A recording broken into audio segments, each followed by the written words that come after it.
Okay, so thank you so much for making time. And today we will just have a little discussion about Philippine sports, basically to look at the nature of the discussion will hinge on providing sports education and insight with regards to um, the topics that I sent earlier on. So we would look probably in three parts. Look at the introduction section, which has to do with sports institutions, agencies, and governance in the Philippines. And then we would then zoom to the main discussion, looking at the role of national sports associations or federations. And then the final part we will discuss any other business that may arise or matters arising from our discussion. So basically, to begin with, how is sports in the Philippines like? In terms of, is there a designated sports ministry or otherwise? Okay, I think, well, if you spend some time in the Philippines, you'll find that as a spectator, sports is really big in the Philippines. We look up to our sports idols. I'm sure you've heard of Manny Pacquiao, and then basketball is also big in the Philippines. So there is a sports governing body in the Philippines. The name is Philippine Sports Commission. And in fact, I think in Asia, the Philippines is one of the first movers in terms of global sports participation. So the first sport policy enacted by law would be that it's actually roughly called the Philippine Sports Commission Act. So that was Yeah. in 1990. So that law made institutionalized this commission, this association that well, you'll see there the provisions that it supports it's supposed to support and promote sports in the country in all levels. So basically that's what we have as a backbone for sport. So the meaning that unlike some countries that have Ministry of Youth and Sports, and then it goes on and on. I guess for the Philippines, it's not like that. Yes, it's, well, it's still so most countries probably call it a ministry of something, ministry of sports or whatnot. In the Philippines, we do have departments as a counterpart for ministries, but sports is not in that level yet. Well, there's some talk of moving it up to that level, but in any case, the Philippine Sports Commission directly answers to the president of the Philippines. So in terms Oh, of line of communication, they have a direct line to the president, to the leader of the country. okay. And how about how is the structure like in terms of do they have agencies or subnational structures in the regions or the communities in Philippines? Well, unfortunately, I don't think there is like a fixed structure that says that, okay, we have three main islands, Luzon, Visayas, Mindanao. I don't really see like a Luzon chapter or a Visayas chapter or even just the islands. There are no chapters, but they do go out into the provinces and whatnot and implement projects. But in terms of like a formal structure, I don't think there is. What happens is that each of the we call it local government units. So the Yeah. cities, they have mayors, right? So each office of the mayor, they have their own budget, and it's up to them if they want to institutionalize or set up an office for sports. And then these agencies can communicate with the Philippine Sports Commission for whatever partnership or funding that they would need. Oh, okay. That's quite interesting. Quite different from other places that, you have the sports structure going down to the local districts, and then they work hand in hand with the local government. And with this, it's kind of like the local government in itself have responsibilities that covers sports if they so wish to as well, I guess. And If So yeah, some LGUs, they don't really have a department or an office for sports. I forgot to mention that, well, the confusion here is there's also a separate line coming from yeah, the Department of Education. okay, So like the Ministry of Education, they also do their own sports programs. that's more like a school sports.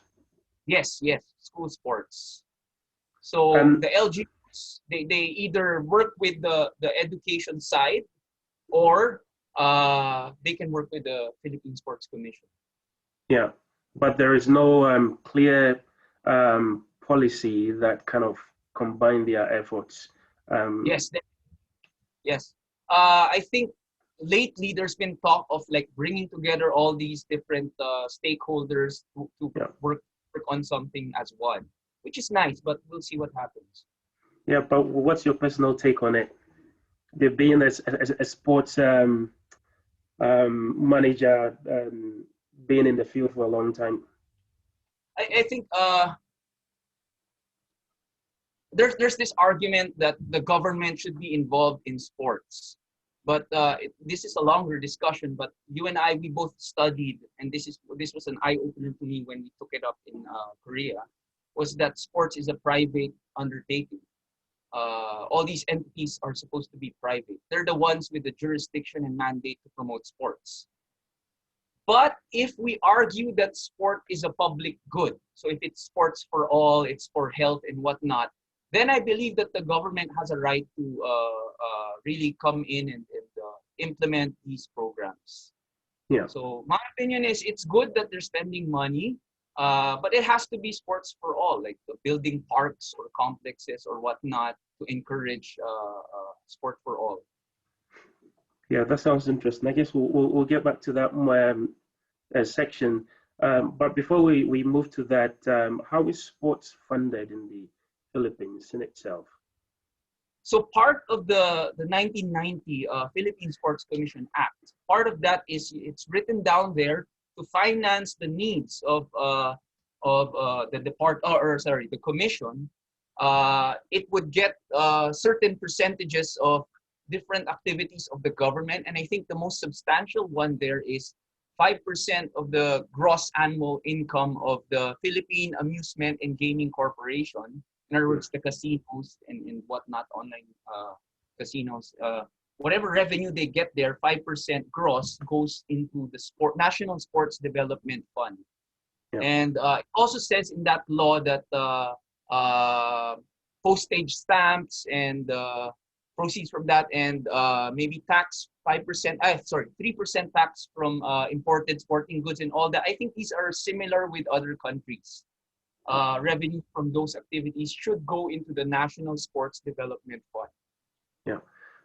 And how is that distributed when you look at the national sports associations and then you have the National Olympic Committee? How is this? How are they captured in this distribution of the fund, and also the local government as well? How is this distribution done to satisfy Okay, these factors? let me tackle. I think this has two parts or three parts in fact. The first part is the Philippine Sports Commission should be able to finance its operations. Of course, it has all its staff and whatnot. And I believe that the National Sports Fund, it's barely enough to sustain the Philippine Sports Commission. I think in annually they get maybe the last.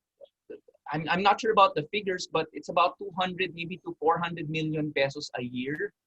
That's not a lot in US dollars actually annually. So there's that, and then what happens in the Philippines is so if you have a sports, so we have national sports agencies for each separate sport, right? For aquatics, for athletics, for basketball, for football, etc. Each of those is each of the national sports associations or NSA takes charge of these particular sports, and they would request for financing or budget from the PSC, because I think they know that the PSC has this funding, and so they will request, and it's up to the PSC if they approve or reject the proposals. Okay, so the PSC board decides on this. So there's also that, and then the PSC has taken it upon itself, which they're not really required to. I mean, in the law, it doesn't say that they're supposed to, but they could if they wanted to, and they have for the last few decades, maybe provided allowances for our national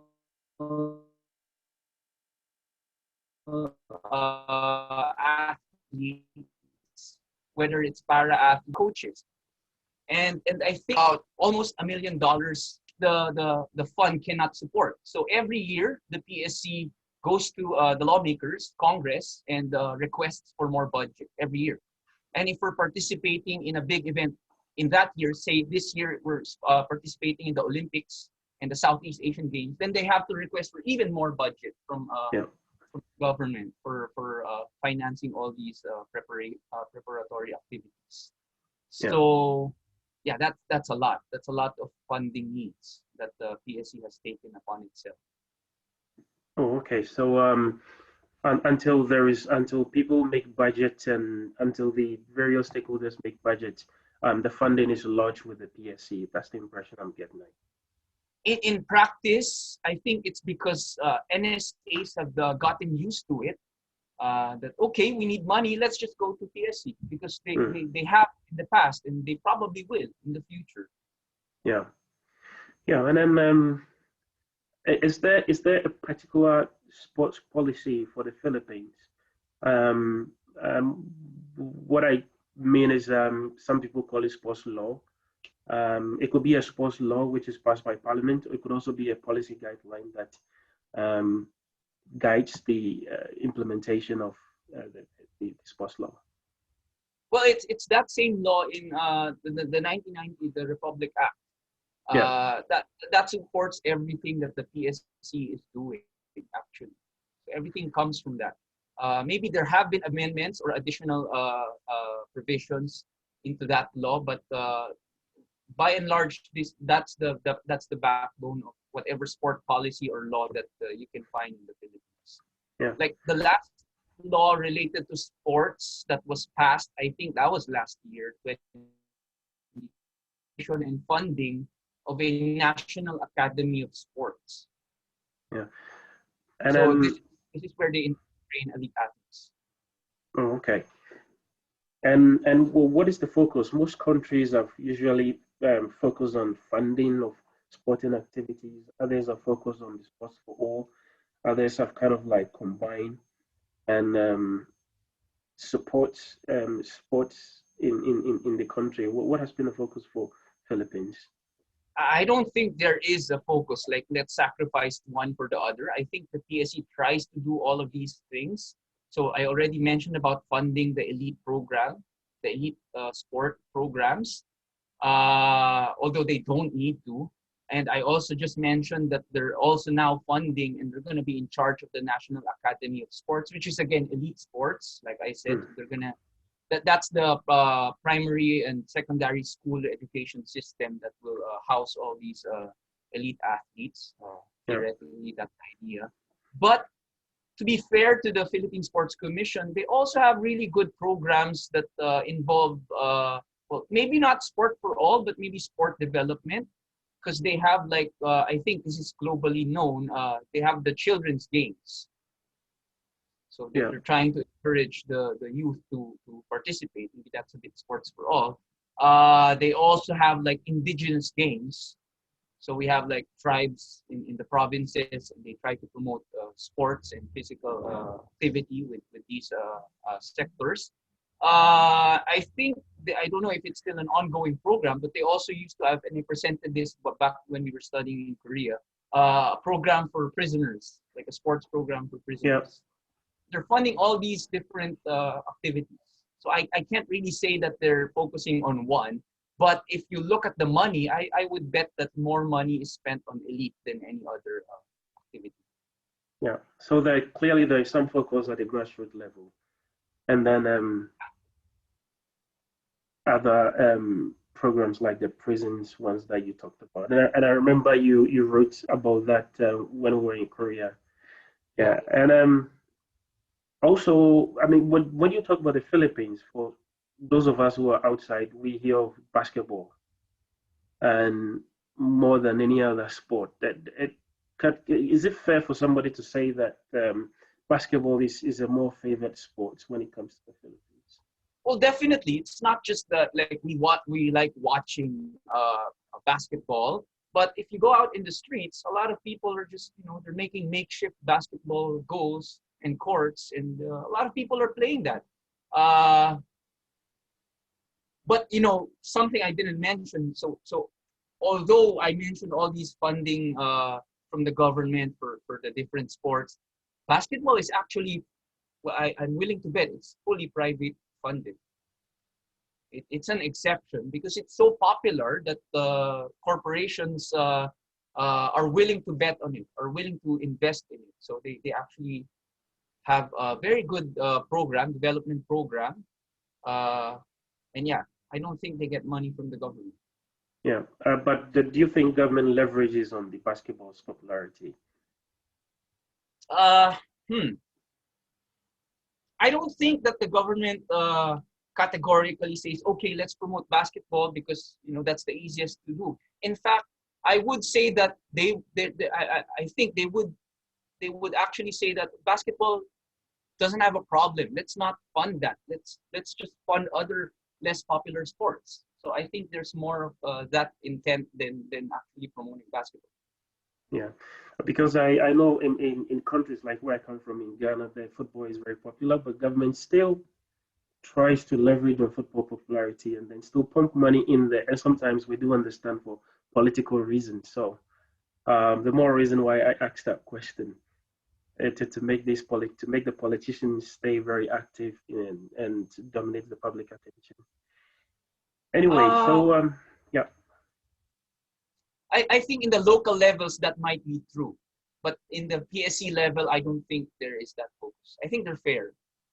yeah.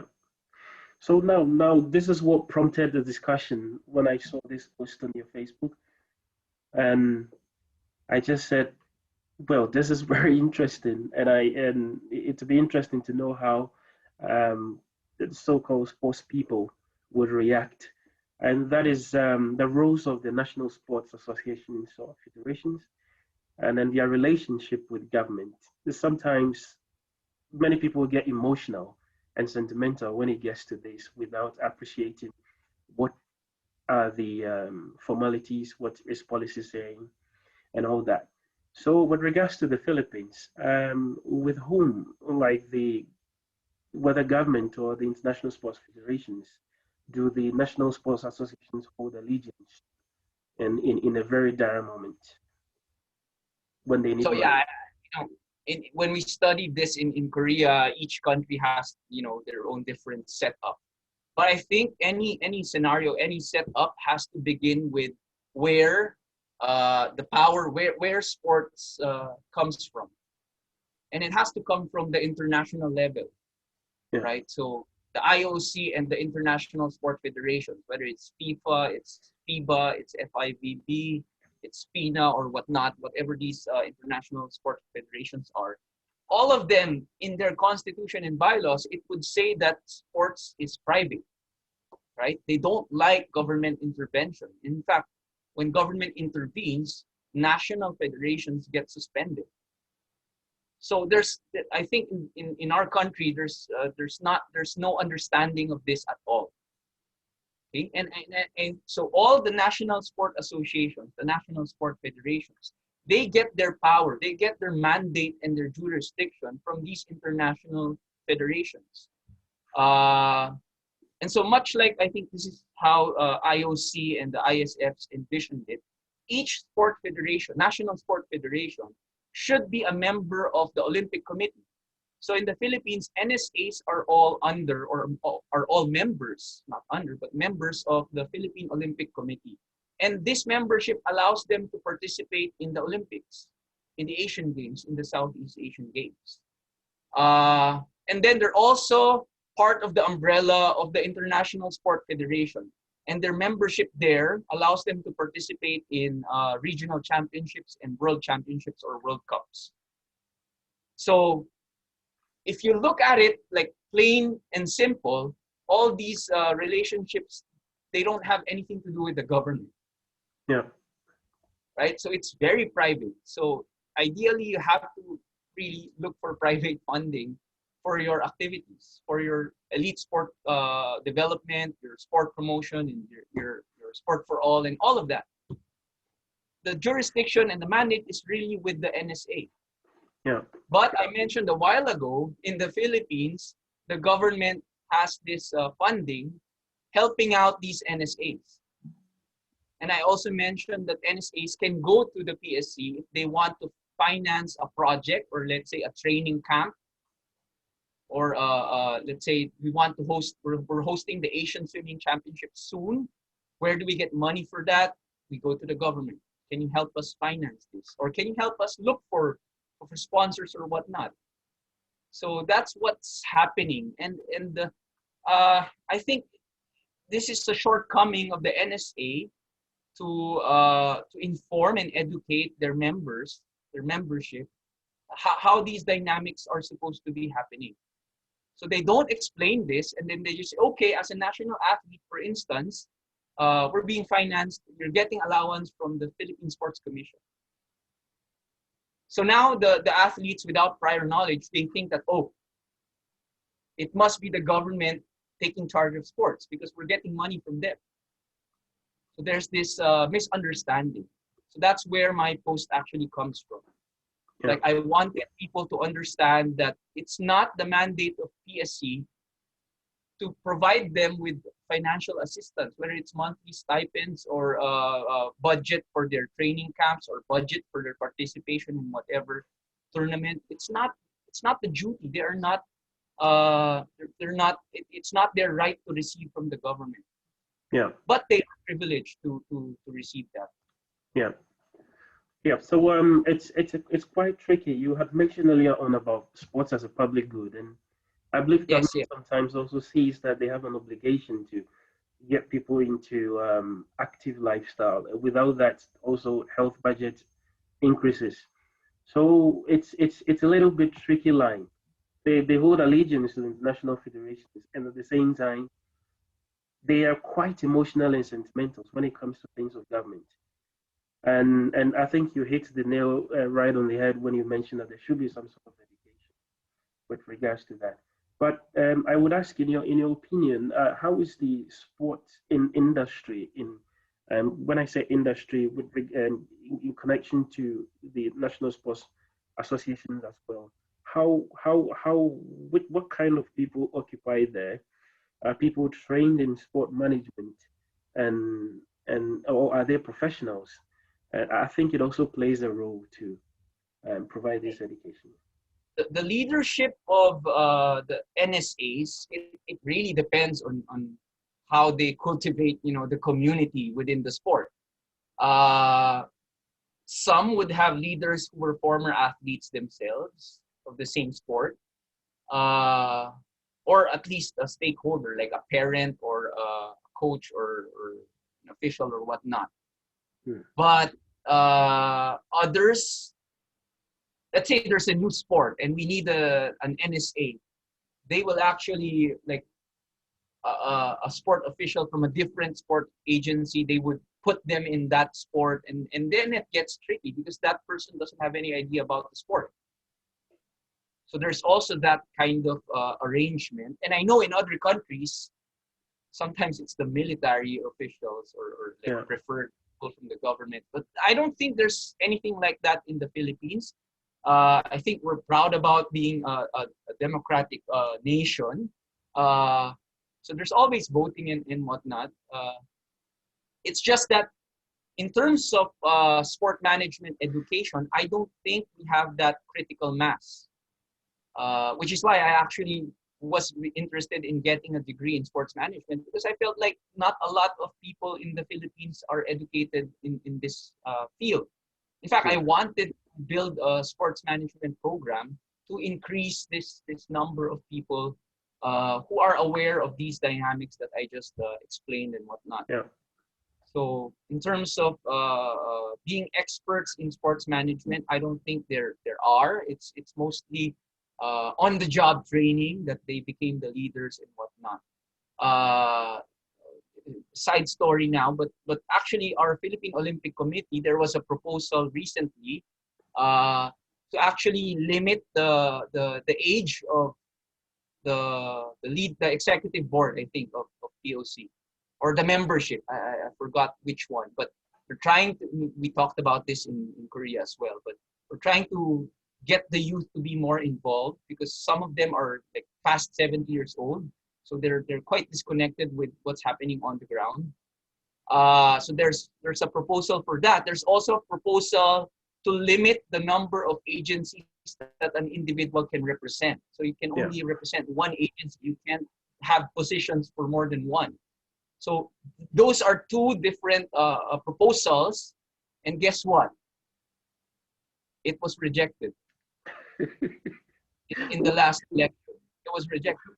Why did they reject? Is it because of the age or the other things? Well, I wouldn't know, because it's the POC members who voted on that. But as far as I know, these proposals were maybe shelved or maybe set aside for the moment. I don't know.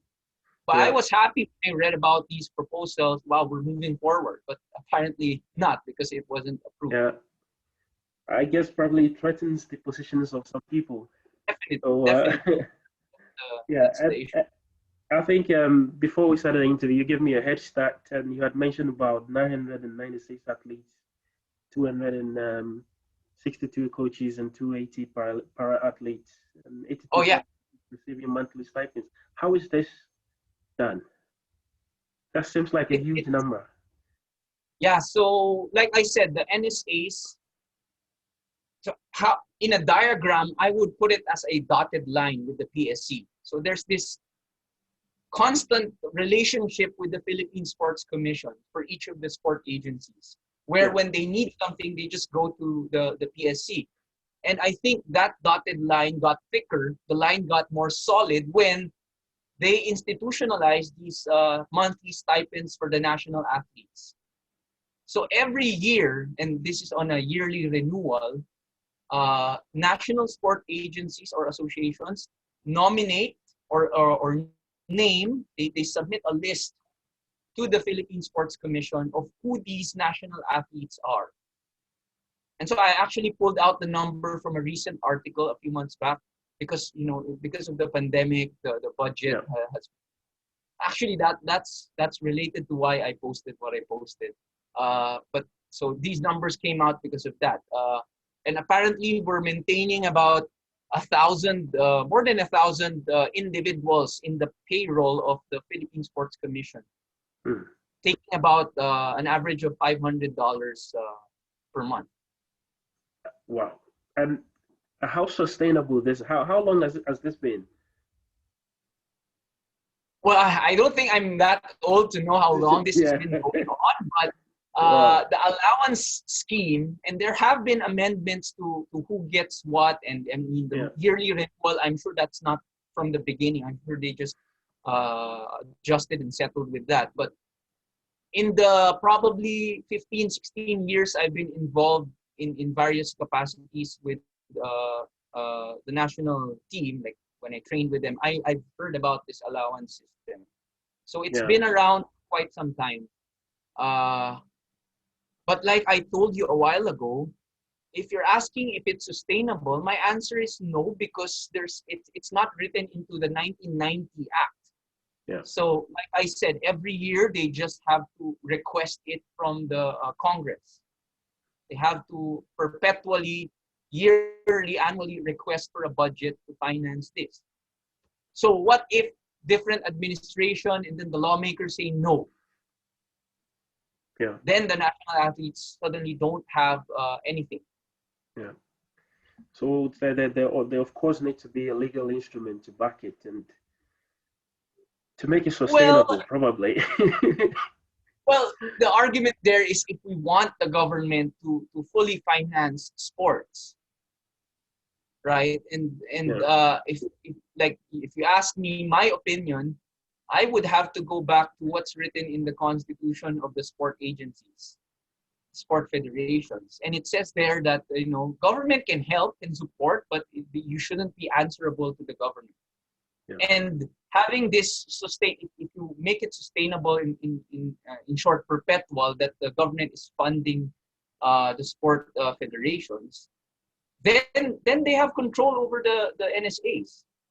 Then it gets even problematic because, again, the international movement, they don't want government intervention. Yeah. Every time government intervenes, the sports federation gets suspended. And suspension means you can't participate in the Olympics, in the Asian Games, in the Southeast Asian Games, in the World Championships. It's a very harsh sanction. So you don't want that to happen. Yeah, that sounds very interesting.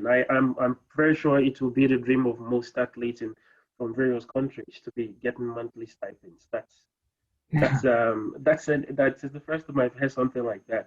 That would be a lot of budget and a lot of spending over there. Anyway, so yeah, with my experience in interactions with Korean national athletes when we were there, they have this funding, so they're able to do it. I don't know how, but some countries are able to do that.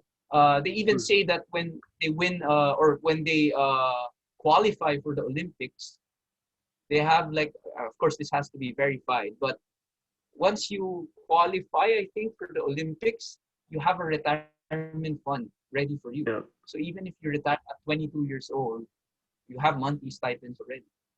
So yeah. that's the dream. Now that's the dream. Yeah, and it comes down again to the model. I was looking at the Norway Yes. model that talks about funding and then sports for all. The Korean model, as you rightly stated, is very elite system. The that of the Philippines is very broad. I stand to be corrected, and you can throw more lights on that if what I'm saying is not right. And For the so Philippines, well, yeah, like I said, if you trace the money, I'm pretty sure that more money is spent on elite than any other activity. yeah. Anyway, so I wouldn't take much of your time. And is there any other contribution you want to add that we've not covered with regards to sports in the Philippines? Well, I think I was able to say all the things that I think are important and that I think I want to Yeah, say. Uh, and like I mentioned in my post there, let's go back to that. yeah, I'm just thankful that the government actually supports the sport movements of the NSAs. Uh, like I said, let's just be grateful that there's this setup that sort of helps, especially the national athletes, and a lot of them yeah, come from uh, not or rather less fortunate backgrounds, right? And this is supposed to be their breakthrough. Okay, so it's very fortunate that the government is helping them. yeah, But in a I heard this straight from one of the PSC commissioners. Though he wasn't mad, he just said that this is not a right of the athletes. This is just a privilege. yeah, Okay, so privileges, they can be taken away from you. yeah. So And and I so guess yeah, you've also mentioned that these kind gestures are not legally binding, as you mentioned. So then it goes again to an opinion where you just said people should be grateful. And I have to say that many countries do not do this. So that in itself, it's quite new to hear that. Well, so on that note, I want to thank you so much for the time, and hopefully we'll get time to talk more about this and shed light on more topics so far as that is concerned. Exchange more ideas in the world of sports from a very educative point of view. So a lot of people will be given the needed education when it comes to that. Because often people think anybody at all can do sports and everybody understands sports. But it's an organization, it's a business, it has people occupying positions that requires critical thinking and all that. So thank you once again, and I will be pausing the recording now. thank you for the invitation as well, of course. Yeah.